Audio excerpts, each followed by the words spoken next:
So hello guys, welcome back to my YouTube channel. This is me your brother Rahul Painuly. आज मेरे साथ है मेरे भाई मनोज भट्ट जी, जो कि हमारे टिहरी डिस्ट्रिक्ट के प्रतापनगर क्षेत्र से और उत्तराखंड का जो हमारा राज्य है तो वहाँ से ये हैं। तो गाइज इनको वियतनाम में कम से कम 4 साल हो गए हैं और 4 साल से वियतनाम में काम कर रहे हैं। इससे पहले इन्होंने इंडिया में काम किया था। तो आज हम इनका एक तरह से इंटरव्यू टाइप का कुछ लेंगे जिससे आप लोगों को बहुत इंस्पिरेशन और एक नई टाइप की नॉलेज मिलेगी। तो ये आज वियतनाम के सबसे बड़े जो होटल है जो JW मेरियट, जो यहाँ का 5 स्टार होटल है, जिसके अंदर डोनाल्ड ट्रंप जब USA के प्रेसिडेंट थे तो वो भी इनके होटल में आए थे और इनको भी सर्टिफिकेट उनका बटाया। जो भी इनका खाना वगैरह उनका स्टाफ का हुआ था तो इनके साथ हुआ था। तो आज हम इनसे कुछ बात करते हैं भाई से, तो आप लोगों को भी कुछ नया सीखने को मिलेगा कि अगर आप लोगों को भी होटल फील्ड के हो तो आपको कितना कुछ इनसे सीखने को मिलेगा। तो गाइस आज हम पहला इनसे भाई से बात करते हैं। तो पहला मेरा क्वेश्चन भाई से ये है, तो भाई ने अपना ये भाई इन्होंने BSc करी हुई है। BSc मतलब साइंस स्टूडेंट है ये भी और मैं भी। BSc के बाद इन्होंने सफ़र किया अपना होटल मैनेजमेंट का। उसके बाद इन्होंने होटल मैनेजमेंट क्यों चूज़ किया तो मैं उनसे पूछता हूँ। तो भाई आपने पहले जब अपनी लाइफ में जब इतना सारा BSc वगैरह इतना अच्छा ग्रेजुएशन कर लिया था उसके बाद में आपने होटल मैनेजमेंट लाइफ क्यों चूज़ की? एक्चुअली इसकी ना एक बहुत बड़ी कहानी मेरी क्या था कि जब मैं क्लास 10th में था तब से मेरा एक गोल था कि यार मेरे को एक सीक्वेंस बोलते हैं ना कि 10th में कितने % लाने हैं, 12th में कितने % लाने हैं, फिर ग्रेजुएशन में कितने % लाने हैं, ताकि मेरा जो गोल था वो अचीव हो सके। हाँ जी। मैं एक प्रोफेसर बनना चाहता था एक्चुअली। अच्छा, एक प्रोफेसर बनना चाहते हो? किसी फिजिक्स का प्रोफेसर बनना था। हाँ जी। तो 10th में ठीक है, मेरी फर्स्ट क्लास थी, अच्छा है। फिर 12th में भी ठीक ठाक आगे, फर्स्ट क्लास में थी और थोड़ा सा जो भी था। BSc में जाते हुए मैं थोड़ा सा भटक गया। भटकना बोल तो BSc तो कर रहा था, लेकिन यार लेट्स गो पुलिस की भर्ती में जाते हैं, अलग अलग फील्ड के लिए आपने अप्लाई किया, चूज होने लगे, अपने साथ के लड़के सेलेक्ट होने लगे। कोई नेवी में जा रहा, कोई आर्मी में जा रहा, कोई पुलिस में जा रहा है। हाँ जी। तो मैंने सोचा कि यार मैं भी कुछ ट्राई करता हूँ। पुलिस में ऑलमोस्ट भर्ती हो ही गया था। हाँ जी। फाइनल बोलते हैं ना जिसको कि जब लास्ट में मेरिट लगती है वहां तक पहुंच गया था। हाँ वो 3-4 महीने का जो टाइम होता है उसमें मेरा पूरी पढ़ाई चौपट हो गई, क्योंकि मैंने सोचा मैं ऑलमोस्ट भर्ती हो गया। अच्छा, तो फिर बाद में मेरी जो है परसेंटेज ना एकदम डाउन आ गई। फिर तो जो उनका रिटर्न एग्जाम हुआ उसमें तुमने फोकस नहीं कर पाए उस पे? रिटर्न भी निकल गया, उसमें मेरिट में मेरा नाम नहीं आया। अच्छा, मेरिट के भाई जो मेरिट निकली होगी उसमें आपका नाम नहीं आया, तो जो दूसरे रहेंगे उनके नाम उस वजह से मेरी BSc की जो परसेंटेज थी उधर वो और डाउन आ गई। और डाउन हो गई। उस वजह से मैं BSc में मैंने बोला अब नहीं मेरे को कुछ हो सकता है। तब आपने दूसरे लाइन के लिए अप्लाई किया? फिर सडनली ऐसी फैमिली मेंबर्स, मेरी भाभी जी हैं घर पे, उनसे ऐसी बातचीत हो रही थी। तो बोला यार होटल मैनेजमेंट का अच्छा स्कोप है, और मेरे को बचपन से थोड़ा खाना बनाने का शौक था। ऐसा घर में मैं बनाता रहता, कुछ भी है तो मैं बनाता था अपने गढ़वाली डिशेज वगैरह है ना। तो फिर हमने कहा चलो करते हैं, चलो होटल मैनेजमेंट को ज्वाइन करके देखते हैं एक बार। तो भाई ने BSc करी है, उसके बाद भाई का मतलब एक तरह से मन जो इंटरेस्ट था वो फिर होटल फील्ड की तरफ ज्वाइन हो गया। तो मैं आपको एक बात बताता हूँ, अगर आप लोग गढ़वाली हो या किसी भी इंडिया के क्षेत्र से हो, अगर आपके पास टैलेंट है, मतलब कुछ करने का जुनून है, तो आप कर सकते हो। तो भाई की मैं अब दूसरी जर्नी पूछता हूँ, जब ये होटल लाइन में यहाँ पे आए तो इन्होंने होटल लाइन में कितना स्ट्रगल किया है, और जब ये होटल लाइन में पहली जॉब इन्होंने जो पाई है होटल मैनेजमेंट करने के बाद, तो इन्होंने जो पहली जॉब पाई है तो वो कहाँ पाई है, किस जिले में, क्षेत्र में, कोई सी प्लेस में पाई है, तो उनसे पूरा बताते हैं आपसे, ठीक है। तो भाई आपने जब होटल मैनेजमेंट किया उसके बाद आपने पहली जॉब कहाँ पे की? देखो हमने होटल मैनेजमेंट किया था देहरादून से। हाँ जी। उसके बाद हमें ट्रेनिंग पे भेज दिया इंदौर भेजा। हाँ, इंदौर में मध्य प्रदेश। हाँ, मध्य प्रदेश में इंदौर, जो आज इंडिया का सबसे क्लीन सिटी है ना। तो वहाँ पे एक होटल है, होटल सयाजी करके। हाँ जी। उस टाइम MP का सबसे अच्छा होटल था वो। हाँ जी।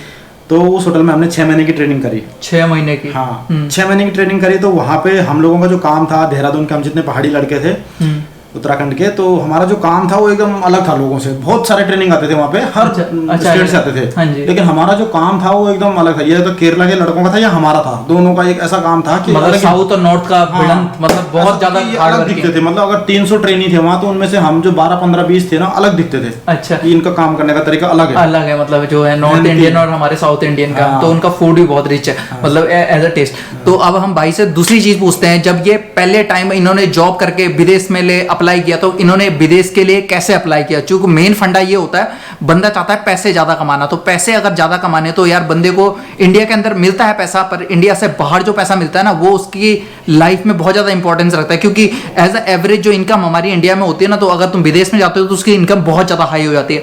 तो भाई से पूछता हूं मैं कि भाई फर्स्ट टाइम जब वियतनाम में आया तो किसके थ्रू आया और कैसे आया? मतलब जैसे हमारे बहुत से गढ़वाली लड़के जितने भी काम करते हैं तो उनका भी मन होता है यार विदेश जाना है, तो कैसे कैसे भाई विदेश में आया, तो मैं भाई से पूरी हिस्ट्री पूछूंगा। तो भाई जब आप फर्स्ट टाइम पे विदेश में आए, मतलब तुम किसके थ्रू यहाँ पे आए, तुमको कैसे पता चला कि वियतनाम में 5 स्टार होटल में, इतने बड़े होटल में जॉब मिली है, तो आपको किसने ये आइडिया दिया कि वहां पे जाओ, वहां पे जॉब आ रखी है?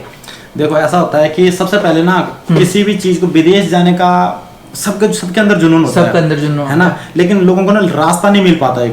एक वो उनका एक सही रास्ता। हाँ जी, बहुत सारे मिलते हैं, एजेंट मिलते हैं, यहाँ से पैसा दे दो, इसको दे दो, और गरीब लड़के दे भी देते हैं पैसा, 2.5-3 लाख। मैंने देखा है देहरादून में 2.5-3 लाख में एजेंट काम करते हैं कि 2.5 लाख दो, 3 लाख दो, और उनको दुबई भेज देते हैं, और वहाँ पे उनको 40,000 या 50,000 सैलरी मिलती है। और वो बेचारे, उनको ये भी नहीं पता है कि हमको कौन से होटल, कौन से रेस्टोरेंट, किस जगह काम करना है, कुछ पता ही नहीं है, कुछ नहीं पता। वहां जाके उन्हें खड़ा कर दिया, तुम्हें यहाँ काम करना। वो हो सकता है कि होटल हो सकता है किसी के पर्सनल घर में काम कर रहे हो, कई चीजें हो सकती है ना। तो सबसे पहले मैं ये बताऊंगा, अपने जितने हमारे नए लड़के हैं, खासकर जो अभी होटल मैनेजमेंट कर रहे हैं, या फिर जो अभी इंडिया में काम कर रहे हैं और बाहर जाने का जो अपना प्रयास कर रहे हैं, उनको मैं ये बताऊंगा कि सबसे पहले तो इंडिया में किसी रेपुटेटेड रेस्टोरेंट या रेपुटेटेड होटल में काम करो। उससे क्या होता है कि आदमी एक सिस्टमेटिक काम सीखता है। नहीं तो फिर वही वो जो होटल लाइन में ढाबा लाइन वाले होता है, उसमें वो, चलो मैं बुरा नहीं मानूंगा कि ढाबे लाइन वाले है, बट एक होता है एक प्रोफेशनल। अगर तुम किसी फील्ड में अच्छा पैसा कमाना चाहते हो, तुम्हारे अंदर एक प्रोफेशनलिज्म होना चाहिए। प्रोफेशनलिज्म होना बहुत जरूरी है। अगर तुमको ठीक है, अब बाय मिस्टेक की आपको नहीं मिला, कोई अच्छा फाइन डाइनिंग नहीं मिला या कोई 5 स्टार नहीं मिला, तो उसके बाद भी अगर आपको कहीं जाना है, विदेश के लिए अप्लाई करना है, तो उसको एक सिस्टमेटिक तरीके से अप्लाई करो। सिस्टमेटिक इन द सेंस कि विदेश जाने के लिए पैसे की बिल्कुल जरूरत नहीं पड़ती, क्योंकि आपके पास टैलेंट है। जिसके पास टैलेंट है उसको कहीं पैसा देने की जरूरत ही नहीं है। तो आप फर्स्ट टाइम पे वियतनाम में कैसे आए थे? मतलब इससे पहले आपको किसने सजेस्ट किया कि आप वियतनाम में आओ, और मतलब ये 5 स्टार होटल की वैकेंसी आपको किसने बताई थी? एक्चुअली क्या है कि मैं इंडिया में भी 2013 से मैरियट में काम कर रहा था। इंडिया, हाँ, ये मैरियट का बहुत बड़ा ब्रांच है। जैसे रेडिसन ब्लू हो गया, इसका भी बहुत बड़ा ब्रांच है। ताज जो होटल है, इसके भी बहुत ब्रांच है। तो आप JW मैरियट में काम करते थे, कौन सी जगह पे आपने इससे पहले काम किया? 2013 में 12 में स्टार्ट किया था JW मैरियट पुणे में आपने काम किया इससे पहले? अच्छा। हाँ। उसके बाद मैं फिर से, मैं पुणे से पहले मैं ताज में था, फिर ताज वालों ने मुझे फिर मैरियट से फिर ताज में बुला लिया। अच्छा, मैरियट से ताज में फिर वापस बुला लिया। पर मैं फिर 1 साल ताज में गोवा में काम किया, फिर वापस मैरियट वालों ने बुला लिया। अच्छा, फिर मैरियट में आप आए। तो मैरियट में मैं पुणे नहीं आया, मैरियट में मैं डायरेक्ट आगरा आ गया। आगरा में नया मैरियट खुला था। अच्छा, तो आप नए वाले पे शिफ्ट हो गए? वहाँ गोवा से मैं डायरेक्ट नया आगरा कोर्टयार्ड मैरियट आगरा में आ गया। 3 साल के लगभग मैंने वहाँ पे काम किया। और उसके बाद क्या कि मैरियट के अंदर एक सिस्टम, हर एक कंपनी के अंदर आज की डेट में उनका पर्सनल एक ये होता है कि जहाँ पे जॉब सर्च होती है, पर्सनल उनका, हम बोलते हैं ना मैरियट का इंटरनेट या मैरियट का एक साइट होती है, तुम्हारी एक प्रॉपर एक साइट होती है, हर एक कंपनी की होती है। ताज की है, मैरियट की है, ओबराई की है, सबकी है। तो मैरियट के अंदर तो वहाँ पे क्या है कि आपको वर्ल्ड वाइड कहीं भी जॉब ऑप्शन होता है ना, उसमें सबसे पहले उसमें कोई भी अप्लाई करेगा उसके थ्रू ही आना पड़ता है। मतलब जब आपने फर्स्ट टाइम पे यहाँ पे जॉब लिया है JW मैरियट में, जो वियतनाम में है, तो आपने उसको बाय ऑनलाइन लिया, मतलब तुमने कंप्यूटर का यूज किया, मतलब किसी के थ्रू आप यहाँ पे नहीं आए? मतलब बाय ऑनलाइन, मतलब तुमको वैकेंसी मिली थी, तो आपने अपना डॉक्यूमेंट वगैरह, एक्सपीरियंस वगैरह वहाँ शेयर किया, तो उन्होंने आपको बोला कि आप यहाँ पे आ सकते हो, या भी जो भी उन्होंने एक्सपीरियंस किया। तो जब उन्होंने आपको यहाँ पे बुलाया, तो किस बेस में बुलाया? वहाँ पे तो बहुत सारे बंदों ने आप उस जॉब के लिए अप्लाई किया हुआ, तो आपको किस बेस में उन्होंने बुलाया? हाँ, देखिए ऐसा होता है कि जब मैंने अप्लाई किया वहाँ पे, रात को मैं भी अपने डॉक्यूमेंट्स ये करके, मतलब अपना काम करके देख रहा था, हाँ वैकेंसी है, थाईलैंड में भी वैकेंसी थी, वियतनाम में भी वैकेंसी थी, इंडियन शेफ की कई जगह थी। तो मैंने अप्लाई कर लिया वियतनाम के लिए। वियतनाम के लिए आपने अप्लाई किया? तो जैसे ही मैंने अप्लाई किया तो मैंने फिर अप्लाई तो कर दिया, यहाँ से रिस्पॉन्स आ गया मेरे को कि आप अपना CV वगैरह भेजो। जब मैंने अप्लाई किया, मेरे एक्चुअली क्या होता है कि आपके पास जब अच्छा एक्सपीरियंस है, आपकी पढ़ाई अच्छी है, एक्सपीरियंस अच्छा है, और आप एक अच्छी कंपनी में काम कर रहे हो, तो कोई भी सामने वाला बंदा, first impression is last impression. पहला इंप्रेशन जो है कि हाँ बंदा इस कंपनी में 2-3 साल से काम कर रहा है, इसने पढ़ाई भी अच्छी करी हुई है, और एक्सपीरियंस भी ठीक ठाक है, अच्छा एक्सपीरियंस है। तो इन्होंने मेरे को बोला कि अपना CV भेजो आप पहले। अच्छा, आपने CV इनको भेजा? CV एक्चुअली उसमें जब अप्लाई करते हैं उस समय भी भेजते हैं, लेकिन उसके बाद इन्होंने मेरे से फिर से CV मांगा है। अच्छा, दोबारा CV मांगा? तो मैंने अपना CV भेजा, तो इन्होंने बोला कि ठीक है, आप अपने डॉक्यूमेंट सेंड करो आप। अच्छा, डॉक्यूमेंट सेंड करके आपने CV बना के डॉक्यूमेंट अपना प्रॉपर पूरा रेडी रखा था, आपने इस साइट को दे दिया था? उनको मैंने सेंड कर दिया यहाँ से। उसके बाद इन्होंने मेरा एक इंटरव्यू लिया, HR के साथ मेरा एक इंटरव्यू। तो ये बाय ऑनलाइन लिया या आपको इंडिया से वियतनाम में बुला? नहीं, इवन की इन्होंने मेरे को बोला था स्काइप पे और इंटरव्यू होगा। अच्छा। लेकिन मैंने बोला मेरे पास वो तो है नहीं भाई, कुछ आई डोंट हैव इंटरनेट और समथिंग लाइक फैसिलिटी कोई नहीं थी। आपने उसके बावजूद दे टोल्ड मी कि ओके व्हाट्सएप पे हम, अच्छा व्हाट्सएप में कॉल करके, व्हाट्सएप था, व्हाट्सएप पे कॉलिंग हुई, तो HR ने मेरा इंटरव्यू लिया। तो बहुत ही सिंपल इंटरव्यू का मतलब आज की डेट में लोग क्या सोचते हैं इंटरव्यू होगा पता नहीं क्या पूछेंगे। अच्छा। ऐसा कुछ नहीं, नॉर्मल क्वेश्चन, बहुत सिंपल चीजें हैं कि आप काम कैसे करते हो किचन में। हाँ। किचन में भाई आपके साथ 20 लोग काम कर रहे हैं, किसी के साथ झगड़ा भी होता है, किसी के साथ कुछ कई सारी चीजें होती है, तो कैसे निपटते हो उन चीजों से, हाँ जी। आप कैसे सुपरविजन करते हो, या अगर आप छोटे शेफ हो तो कैसे असिस्ट करते हो बड़े को, हाँ है ना, किस तरह का कितने घंटे काम करते हो, थक जाते हो तो क्या करते हो, मतलब छोटी छोटी चीजें बिल्कुल जो हमारे नॉर्मल जीवन में होती है, जीवन में होती है। जो ईमानदार आदमी हो फटाफट सही जवाब दे देगा उसका, सही जवाब दे है ना। बहुत सिंपल चीजें, इंटरव्यू कोई बड़ी बात नहीं हमारी, हम कोई इंजीनियर थोड़ी है कि जो हमें कोई टेक्निकल चीजें पूछेंगे। टेक्निकल चीजें नॉर्मल जो आपके होटल लाइन से रिलेटेड क्वेश्चनिंग है वो क्वेश्चनिंग पूछी जाएगी, है ना। उसके बाद एक इंटरव्यू एचआर के साथ हो गया, उन्होंने बोला ओके। उसके बाद जो मेरा बॉस था यहाँ पे जो एग्जीक्यूटिव शेफ है, हाँ जी, उन्होंने मेरा इंटरव्यू लेना था, तो कुछ दिनों बाद उनके साथ इंटरव्यू की डेट फिक्स हुई। हाँ जी। और शेफ, हाँ उसके बाद जब वो डिपेंड करता है अभी कि आप किस पोजीशन के लिए अप्लाई कर रहे हैं। जैसे मैं यहाँ पे था तो मैं शिव शेफ पोजीशन के लिए अप्लाई कर रहा था, तो मेरी एक पोजीशन थोड़ा बड़ी है, तो उसके लिए मुझे किचन के अंदर जो टेक्निकल चीजें हों उनका नॉलेज होना बहुत जरूरी है। तो आपने जब यहाँ वियतनाम में आए उससे पहले आपको कितने सालों का एक्सपीरियंस था, ये मुझे बताओ। आपको होटल मैनेजमेंट का कितना साल का एक्सपीरियंस था जब आप वियतनाम में एंटर किए? उस टाइम मेरे को लगभग 10 साल कंप्लीट होने को आए थे। 10 साल आपने काम कर लिया था इंडिया में, उसके बाद तुम जाके विदेश आए हो, मतलब कोई दूसरी कंट्री में आए हो। हाँ। तो आजकल के लड़के जो मैंने देखा है इंडिया में, वो 2-3 साल बाद ही 2-3 साल उन्होंने काम सीखा, उसके बाद वो विदेश चले जाते हैं। आजकल जो बाय एजेंट के थ्रू, अगर बाय एक्सपीरियंस के थ्रू जाना तो थोड़ा टाइम टेकिंग होता है। बाय एजेंट के थ्रू तुम्हें सैलरी कम मिलेगी बट तुम्हें जॉब मिलने की पॉसिबिलिटी ज्यादा रहती है। फिर बट उनकी सैलरी उस हिसाब से मेरे हिसाब से कम होती है। जैसे आप लोगों ने 10 साल इसको फील्ड को दे दिया, ठीक है, 10 साल बाद आप अगर बाहर काम कर रहे हो तो आपकी जो सैलरी होगी एज कम्पेयर टू जो 2 साल बाद बंदा आ रहा है उसके बहुत ज्यादा होगी, उतना तो हाँ, ज्यादा भी होगी। फिर दूसरी बात क्या है कि वो जो आप बोलो ना 3 साल काम किया वो विदेश चले गए, विदेश गए वो उस दिन से जब जिस दिन वो विदेश पहुंचे, उस दिन वो जहाँ पे काम करना स्टार्ट किया ना, अगले 10 साल तक वहीं पे काम करेंगे। मतलब उनकी कोई ग्रोथ रुक जाती है, बहुत कम है, 100 में से 5 बंदों की ग्रोथ है। ग्रोथ, अच्छा, क्योंकि उन्होंने एक्सपीरियंस नहीं, वो एक्सपीरियंस बाहर तो बहुत ज्यादा दिखाना पड़ेगा फिर एक्सपीरियंस, हाँ जी, हाँ जी, है ना। फिर मैं आया एक सिस्टम के तरीके से, और मैं सारे लड़कों को ये चीज बोलूंगा, please follow the system. System follow करोगे, टेक्निकल चीजें सीखोगे, इंडिया में एक्सपीरियंस लोगे, 5-6 साल का, कम से कम 5 साल तो इंडिया में काम करो अच्छे से। उसके बाद आप एक सिस्टम के तरीके अच्छी कंपनी में आओगे ना, तो एक तो प्रमोशन पे आओगे, ऊपर से यहाँ पे हर 1.5 साल 2 साल में बाहर बहुत अच्छा है, बहुत अच्छे सिस्टम से एज कम्पेयर टू इंडिया यहाँ पे अच्छा है। पैसा भी अच्छा है, पैसा भी अच्छा है, रेपुटेशन भी तुम्हारी अच्छी है, वर्किंग एनवायरनमेंट बहुत अच्छा है, काम करने का तरीका, आपको रिस्पेक्ट मिलती है, आप किसी अच्छी पोजीशन में आते हो, और आपके अंदर अगर टैलेंट है, अगर टैलेंट नहीं है तो आपको कोई भी बोलेगा ये कर वो कर, है ना। हाँ जी। अगर आपके अंदर टैलेंट है तो सारे लोग आपकी रिस्पेक्ट करते हैं, छोटे हो या बड़े हो, रिस्पेक्ट करेंगे वो आप लोग, है ना, कि ये इसकी स्पेस, आप स्पेशलिटी है। मैं यहाँ पे स्पेशलिटी शेफ हूँ, मैं अपनी ये नहीं कर रहा हूँ बड़ाई की, मैं बहुत बड़ा, लेकिन मैं एक बता रहा हूँ कि हर कोई, मैं ही नहीं, मेरे साथ के मेरे जितने दोस्त हैं, 5-6 दोस्त हैं, कोई नीदरलैंड में है, कोई कनाडा में है, कोई ऑस्ट्रेलिया में है, हम सब लोग लगभग सेम पोस्ट में है, सेम पोस्ट में, और हम इतने 8 साल 9 साल 10 साल लगा के इंडिया से निकले हैं, तब जाके निकले हो तुम। तो भाई ने मुझे एक चीज बताई थी, मुझे इससे पहले कभी पता नहीं थी, कि भाई ने मुझे एक बार बताया था कि जो इनके डिशेस वगैरह जो सर्व करते हैं, कि जो इनके यहाँ मेंबर्स वगैरह आते हैं, जो भी इनके क्लाइंट वगैरह जो आते हैं, तो मैंने इनसे एक बार पूछा था कि भाई जब तुम खाना सर्व करते हो या कुछ भी खाना वगैरह बनाते हो तो उसका जो क्राइटेरिया तुम्हारा क्या होता है। तो भाई ने मुझे बोला था कि जब भी हम किसी को सर्व करते हैं ना, तो उसका टेम्परेचर हम जब उसको लगाते हैं अपने पास, उस टाइम भी हम उसका टेम्परेचर चेक करते हैं, और जब उसको सर्व करते हैं उसके बाद भी हम टेम्परेचर चेक करते हैं। मतलब मैं उस चीज को सुन के हैरान हो गया था। मैंने कभी अपने ढाबे में, जो ने भी मैं इंडिया में गया हूँ, होटलों में भी गया हूँ, मैंने ये कभी नहीं सुना था कि जो होटल में ये सर्व करते हैं उसका भी ये टेम्परेचर लेते हैं कि जो बंदा इसको खाएगा, जो बड़े बड़े लखपति करोड़पति जो आदमी होते हैं या कि बिलियनर आदमी जो होते हैं, बड़े बड़े नेता वगैरह जो आते हैं, तो जब वो उसको खाना खाते हैं तो उनका मुंह जले ना, तो इनके यहाँ पूरा टेम्परेचर चेक होता है। अगर आप लोग भी, जितने भी मेरे होटल फील्ड के भाई हों, अगर आप ये वीडियो देख रहे हो तो इस चीज़ को दिमाग में बिठा लेना कि जो ये नॉलेज होती है ना टेम्परेचर चेक वगैरह, ये मैंने कभी अपनी लाइफ में कभी सुनी नहीं थी।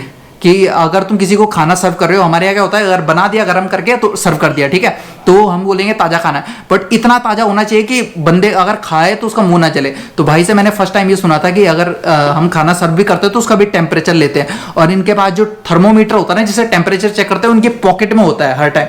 और जहाँ तक सफाई की बात रही, तो इनका रेस्टोरेंट तो 5 स्टार में, तो जब चेकिंग करने के लिए इनके जो होटलों के बड़े बड़े जो इनके साहब वगैरह आते हैं तो वो जब चेक करते हैं तो क्या करते हैं, टेबल के नीचे से उंगलियां फेर के जाएंगे। उंगली फेरते हैं तो उनके हाथ में अगर 1% डस्ट लग गया ना तो जो 5 स्टार की रेटिंग है ना इनके होटल की, वो कैंसिल कर देते हैं। तो भाई से मैं पूछता हूँ, जब ये वाला जो टेम्परेचर वाला सीन था, जब ये खाना वगैरह सर्व करते हैं, जो बड़े बड़े लोग इनके यहाँ आते हैं, तो उससे रिलेटेड मैं भाई से पूछूंगा। तो भाई जब आपके यहाँ बड़े बड़े जो लोग आते हैं, जब वो आपसे खाना वगैरह जो भी ऑर्डर करते हैं, तो आप उनको किस तरह से सर्व करते हो, या किसी को भी? क्योंकि 5 स्टार होटल में चाहे वो मीडियम क्लास का भी बंदा हो या फिर हाई क्लास का भी बंदा हो, तो आप उनको खाना किस तरह से सर्व करते हो वगैरह वगैरह, उस चीज के बारे में बताएं। हमारे लिए क्या है, सिर्फ 5 स्टार में नहीं, मुझे लगता है कि सारे लोगों के लिए ऐसे ही होता है। जैसे एक डॉक्टर के लिए होता है ना, वैसे हाँ। एक शेफ के लिए होता है या होटेलियर के लिए होता है कि चाहे वो किसी भी कैटेगरी का गेस्ट क्यों नहीं हमारा, चाहे वो कम पैसे वाला है ज़्यादा पैसे वाला है, it doesn't matter for us. हम लोगों के लिए वो गेस्ट है फॉर, ठीक है। अब रही टेम्परेचर की बात, टेम्परेचर क्या होता है कि हर एक खाना, एक सब्जी है, दूध है, चिकन है, हाँ, हर एक खाने का ना एक मिनिमम कुकिंग टेम्परेचर होता है। अच्छा, जैसे चिकन है, उसके अंदर जो बैक्टीरिया होता है ना एक, अच्छा, उसको किल करने के लिए, मारने के लिए मिनिमम उसको 72 डिग्री तक कुक करना ही पड़ेगा। अगर 72 डिग्री तक कुक नहीं करेंगे तो वो उसके अंदर कुछ ना कुछ बैक्टीरिया वायरस वगैरह रह सकते हैं। सैल्मोनेला उसके अंदर जो बैक्टीरिया जो उसके अंदर वायरस होता है, वो 72 डिग्री से अगर कम हम उसको कुक करेंगे तो वो मरेगा नहीं, और वो मरेगा नहीं, और किसी ने खा लिया गेस्ट ने तो वो उसको इन्फेक्ट कर सकता है अंदर। इसी तरह से सारे चीजों का अलग अलग टेम्परेचर, सूप और सॉसेज जो होते हैं इनके 72 डिग्री से 82 डिग्री के बीच इनका टेम्परेचर होना चाहिए, मिनिमम कुकिंग टेम्परेचर। हाँ जी। अगर इससे कम है तो वो फिर कुकिंग नहीं माने जाएंगे। इसीलिए हम क्या करते हैं कि जब कोई भी हम हैं या हमारे जो छोटे असिस्टेंट हैं या जो भी खाना कुक कर रहे हैं, सबके पास थर्मामीटर होता है। तो जैसे ही खाना हमने लगभग तैयार कर लिया, उसके बाद उसका टेम्परेचर चेक करेंगे कि पहुंचा उतने टेम्परेचर पे मिनिमम की नहीं पहुंचा, तो मैक्सिमम टाइम क्या है उससे ऊपर ही होता है टेम्परेचर। तो थोड़ा रोक लेते हो? हाँ, नहीं, जब ऊपर हो गया तो ओके, क्योंकि उसके बाद हमें वो निकालना भी है, डिश में डालना भी है, फिर उसका नॉर्मल लेके भी जाएगा, तो उसके बाद टाइम लग के फिर वो उतना नॉर्मल टेम्परेचर में आ जाएगा। हमारा मकसद है कि उसका जो मिनिमम कुकिंग टेम्परेचर था वो बैलेंस हो गया, बैलेंस, ठीक है, वो होना चाहिए। दूसरी बात क्या है कि कुछ लोग क्या करते हैं, जिनको आइडिया नहीं होता है, वो क्या करते हैं कि पक रहा है खाना तो पका दिया, वो इतना पका दिया कि खिचड़ी बन गई उसकी। अच्छा, वो उस लेवल का उसके लिए भी टेम्परेचर का नॉलेज होना बहुत जरूरी कि हाँ भाई इसको इतने टेम्परेचर पे पकाना है तो उतने पे ही पकेगा वो, उससे ज्यादा पकाओगे तो ये गल जाएगा, या फट जाएगा, या टूट जाएगा, ये भी चीजें होती है। तीसरी बात, आपने बहुत अच्छी बात बोली हमारे गांव के स्टाइल में कि भाई किसी को ज्यादा गर्म दे दोगे उबलता हुआ तो मुंह भी चलेगा, है ना, बहुत अच्छी बात बोली आपने वो भी। तो गाइज ये मेरे साथ भाई है मनोज भट्ट भाई, जो कि टिहरी डिस्ट्रिक्ट के हैं, हमारे उत्तराखंड राज्य से, और आज ये वियतनाम में काम कर रहे हैं 5 स्टार होटल में, जो कि बहुत जाना, जो नंबर 1 होटल है पूरे वियतनाम का। तो आज मैंने उनकी कुछ बातें आपके साथ रखी है। जो इतने मेरे होटेलियर भाई हैं या कोई भी भाई हो, उनको जस्ट एक नॉलेज हमने दी है कि अगर आप किसी भी फील्ड में काम कर रहे हो तो उनका डीप नॉलेज बहुत जरूरी है। शॉर्टकट नहीं लेगा, और शॉर्टकट के चक्कर में, एजेंट के चक्कर में, आज हमारे जो रोशन रतूड़ी भाई हैं जो दुबई में काम कर रहे हैं, उनसे पूछिए कितने लड़कों को उन्होंने दुबई से और ऑल ओवर जितने भी हमारे कंट्री है, जितने भी परेशान थे, आज उनको भेज रहे हैं घर। तो उनको फिर अपना पैसा लगा के भेजना पड़ता है इंडिया, क्योंकि उनके पास नॉलेज नहीं है। पासपोर्ट जब्त कर लिया और पैसे मान लिए मालिक ने, उसके बाद बंदा जाए कहाँ, सैलरी उतनी है नहीं, तो फिर उनकी भी हेल्प करी रोशन रतूड़ी भाई ने। तो मैं आपको एक नॉलेज देना चाह रहा हूँ, जितने मेरे होटल बारे हैं, तो कम से कम अगर आप होटल फील्ड में बाहर विदेश आना चाहते हो तो कम से कम आपको 5 से 10 साल तो इस फील्ड को देना ही पड़ेगा। और छोटी से लेकर बड़ी से बड़ी नॉलेज तो स्ट्रगल करना लाइफ में बहुत जरूरी है गाइज। तो गाइज ये आज का व्लॉग इतना ही, मेरे को आपको कुछ दिखाना था, कुछ समझाना था। आज का व्लॉग थोड़ा हटके मैंने घुमाना और फिराना, उससे अलग समझा कि आप लोगों को कुछ नॉलेज मिले किसी भी फील्ड से रिलेटेड। और आज मेरा मन किया कि आपको कुछ नॉलेज दूं होटल फील्ड से, या तो गाइज स्ट्रगल तो करना बहुत जरूरी है गाइज। तो आज के लिए इतना ही। अगर आपको वीडियो पसंद आई तो वीडियो को लाइक करिएगा और अपने दोस्तों के साथ शेयर करिएगा जिनको लाइफ में विदेश में काम करना है। तो टिल देन बाय बाय, जय हिंद, जय भारत, बाय बाय गाइज।